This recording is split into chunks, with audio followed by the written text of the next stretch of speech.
Hi guys, welcome back to my channel and compliment of the season since we are a few days to Christmas. Yeah, today we'll be checking out a fascinating video about Gotland, a strategic island at the heart of Sweden's military strategy. Let's check out this video, guys. About halfway between the Baltic states and Sweden lies the island of Gotland. This tranquil Swedish island stands as a bastion in the increasingly tense geopolitical landscape of the Baltic Sea, as Europe grapples with the unsettling reverberations of Russia's aggressive actions in Ukraine and the mysterious sabotage of vital undersea infrastructure just some kilometers away. Sweden's strategic posture has undergone a dramatic transformation. Historically celebrated for its neutrality, Sweden has now anchored itself firmly within NATO, a move catalyzed by the growing threats at its doorstep.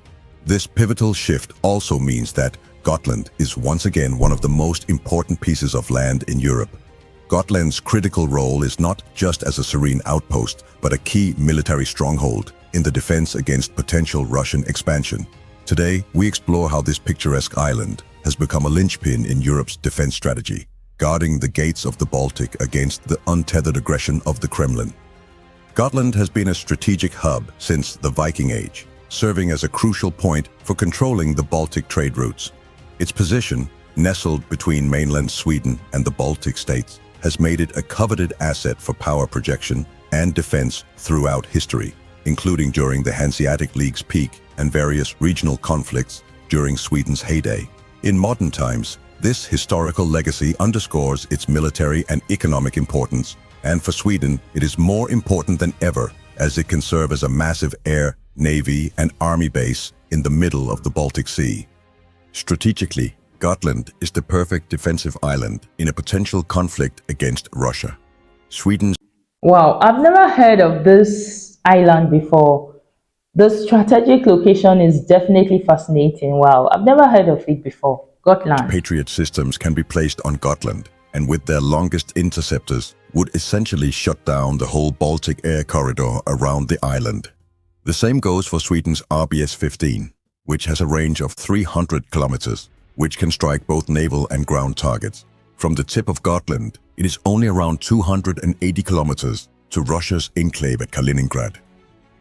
Since 2016, Sweden has significantly fortified Gotland in response to the island's strategic importance and escalating regional tensions. This fortification included the re-establishment of a permanent military presence with the reinstatement of the Godland Regiment in 2018, a pivotal component in revitalizing Sweden's defense strategy.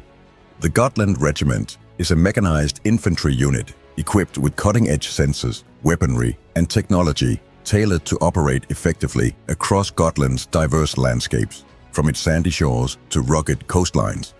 I was lucky enough to serve with my good friends in the Godland Regiment during my time in Kosovo, and they were some of the toughest soldiers I've ever been stationed with, so having this regiment active again brings some real specialty and experience with conflict to the Swedish armed forces, which would otherwise be stationed elsewhere.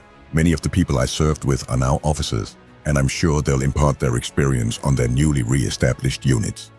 Now, let's look at some of the gear that the Godland Regiment has in its arsenal.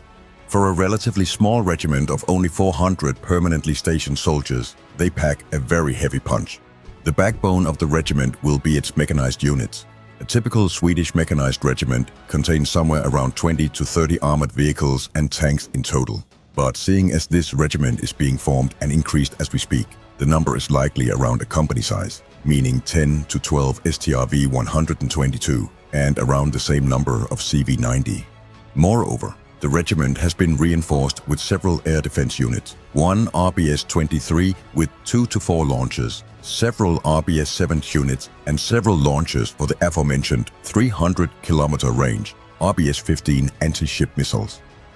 Now, you may think that this doesn't sound like much, but the whole point of the Godland Regiment isn't to overwhelm a potential invader with manpower. The real strength of Sweden's armed forces is its combined arms doctrines. The Godland Regiment is to hold out and defend its offensive launch units until Sweden's mighty Air Force and Navy arrives. Sweden's Southern Air Force Wing is based at Ronneby in Blekinge, which is roughly 20 minutes away in Sweden's homemade JAS-39 Gripen.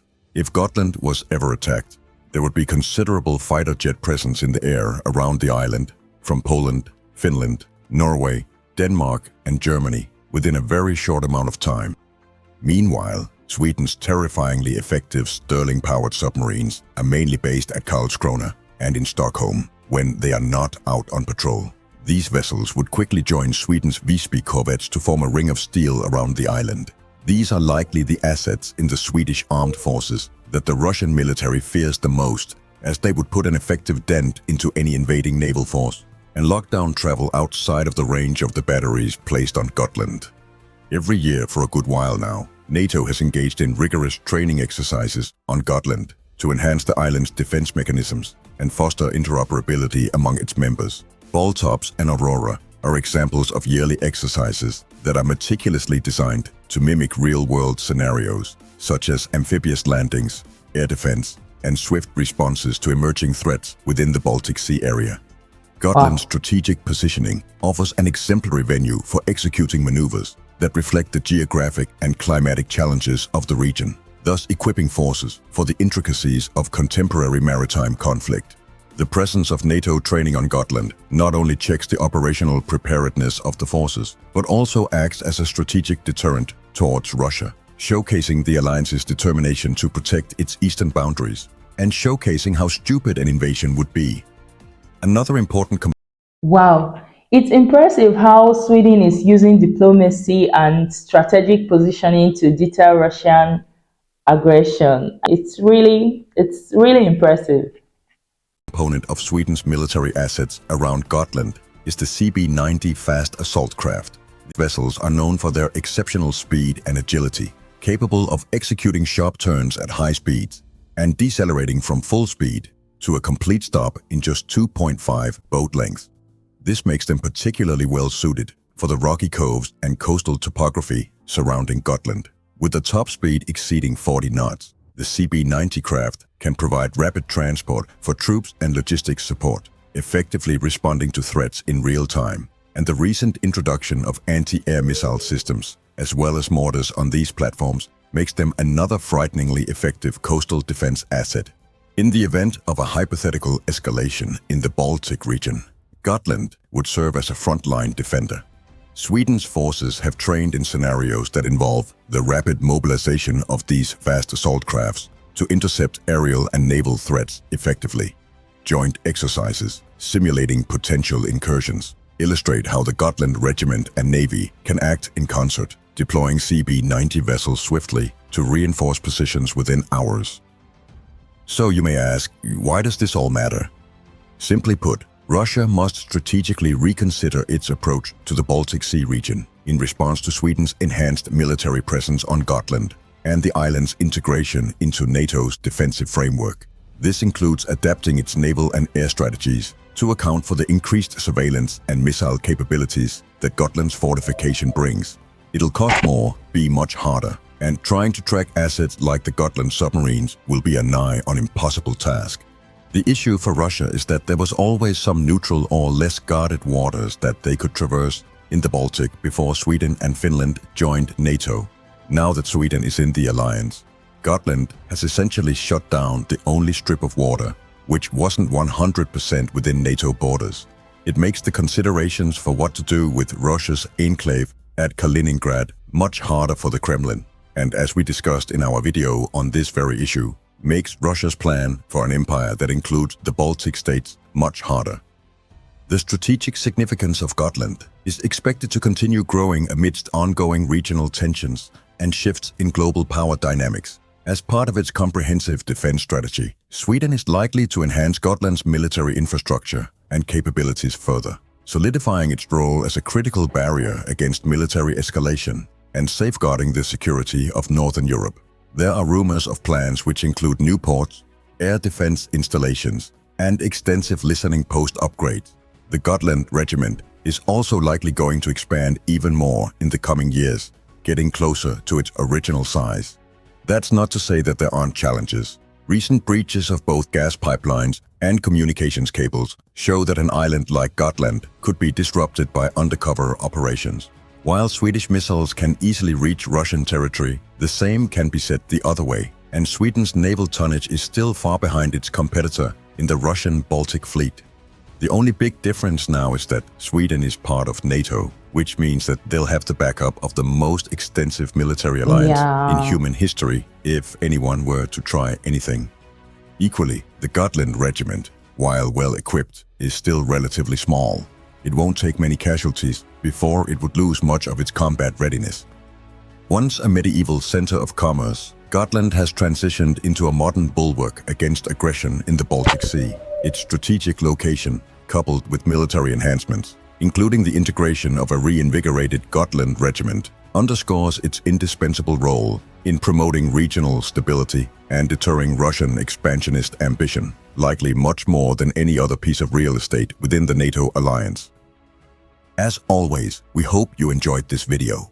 We'd be honored if you gave it a like, and as always, please leave your feedback below.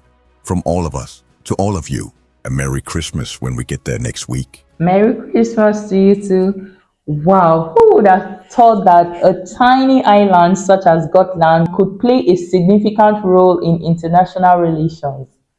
Wow. Sweden's commitment to sovereignty and security is truly admirable. Wow. Go Sweden! Go Sweden! Wow. It's amazing to see how this island plays a crucial role in maintaining regional stability. It's truly amazing. Sweden's commitment to sovereignty and security is truly admirable. Wow, this is impressive. This video highlights the complex geopolitics at play in this region. It's a delicate balance of power. Wow, Gotland. I've never heard of this island before. A tiny island that is playing a significant role in international relations. Wow, this is impressive. I loved it. I enjoyed the video and I learned something new today. I never knew there was an island called Gotland. Though there was a video I reacted to that mentioned Gotland in it, but I thought it was just the name of the submarine. I never knew it was an island. Wow. Thank you guys for watching. If you enjoyed this video, give it a big thumbs up, share it with your friends, and if you want to watch the video uninterrupted, head on to Military Rated channel and give them all your support. Thank you guys for watching. Until next time, bye.